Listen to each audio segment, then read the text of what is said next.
অবশেষে ইরানে যুক্তরাষ্ট্রের হামলার অনুমোদন দিলেন প্রেসিডেন্ট ডোনাল্ড ট্রাম্প। সম্ভাব্য যুদ্ধের আদেশ বাস্তবায়নে প্রস্তুত মার্কিন সামরিক বাহিনী।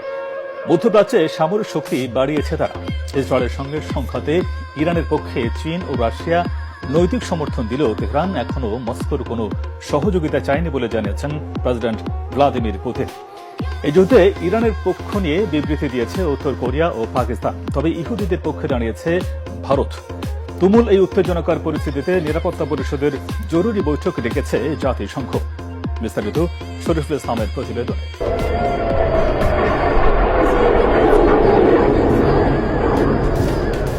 ইরানের সাথে তুমুল লড়াইয়ের এ পর্যায়ে ইসরায়েলে হাইপারসনিক ক্ষেপণাস্ত্র ছুড়ছে ইরানের বিপ্লবী গার্ডের অ্যারোস্পেস ফোর্স, যা সরাসরি আঘাত হানছে ইসরায়েলের বেসামরিক এলাকাগুলোতে।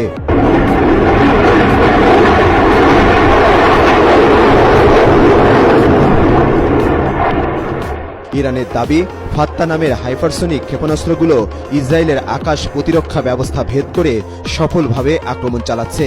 ইসরায়েলি বাহিনীর আগ্রাসনের জবাবে শেজেল 2 নামের দীর্ঘ পাল্লার কঠিন জ্বালানির ব্যালিস্টিক ক্ষেপণাস্ত্র ছুড়ছে ইরান।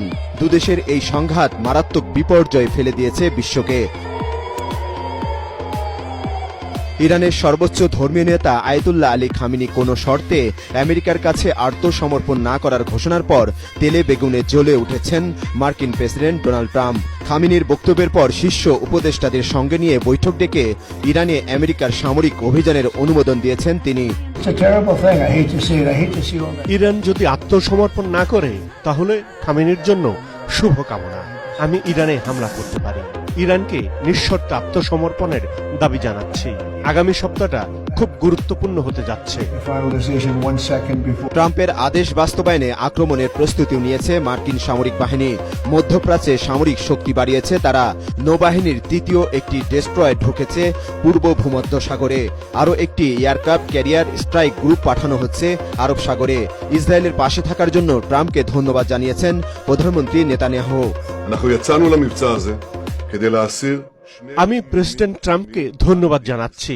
তিনি ইসরায়েলের একজন মহান বন্ধু। আমাদের ইসরায়েলের আকাশ রক্ষায় সহায়তা করবে যুক্তরাষ্ট্র। আমেরিকা ইরানে হামলার ঘোষণায় বিভক্ত হয়ে পড়ছে বিশ্বের পরাশক্তিগুলো। ইসরায়েলের আক্রমণ থেকে নিজ দেশের নাগরিকদের বাঁচানোর কথা বলে তেহরানে অপারেশন সিন্ধু শুরুর ঘোষণা দিয়েছে ভারত। অন্যদিকে ইরানের পক্ষ নিয়ে সরাসরি বিবৃতি দিয়েছে আরও 2 পরাশক্তি, উত্তর কোরিয়া ও পাকিস্তান। ইরানের উপর ইসরায়েলের হামলাকে মানবতার বিরুদ্ধে অপরাধ বলে উল্লেখ করেছে দেশ দুটি। ইরানে আমেরিকার আগ্রাসন পরিকল্পনার বিরুদ্ধে তীব্র প্রতিক্রিয়া দেখিয়েছে চীন। যুক্তরাষ্ট্র ছাড়া বিশ্ব আরও নিরাপদ বলে টুইট করেছেন প্রেসিডেন্ট শি জিনপিং। ইরানের পক্ষে নৈতিক সমর্থন আছে চীন ও রাশিয়ার, তবে ইরান এখনও মস্কোর কোনো সহায়তা চায়নি বলে জানিয়েছেন প্রেসিডেন্ট পুতিন। ইরানি বন্ধুরা এখনো আমাদের কাছে কোনো সহযোগিতা চায়নি, তবে রাশিয়া কারো উপর কোনো কিছু চাপিয়ে দিচ্ছে না। আমরা শুধু এই পরিস্থিতি থেকে বেরিয়ে আসার সম্ভাব্য উপায় নিয়ে কথা বলছি।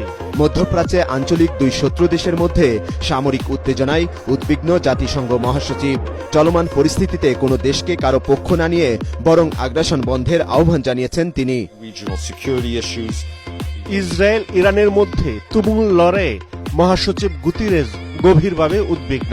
দুদেশকেই অবিলম্বে সামরিক আগ্রাসন থেকে বিরত থাকার আহ্বান জানাচ্ছে। ইরান তার অবস্থান থেকে না সরলে তেহরানে মার্কিন সামরিক হামলা আসন্ন। আর আমেরিকা এই যুদ্ধে জড়িয়ে পড়লে বসে থাকবে না চীন এবং রাশিয়াও। ফলে নিশ্চিত এক মহা বিপর্যয়ের দিকে এগোচ্ছে বিশ্ব। শরীফুল ইসলাম, এটিএন বাংলা।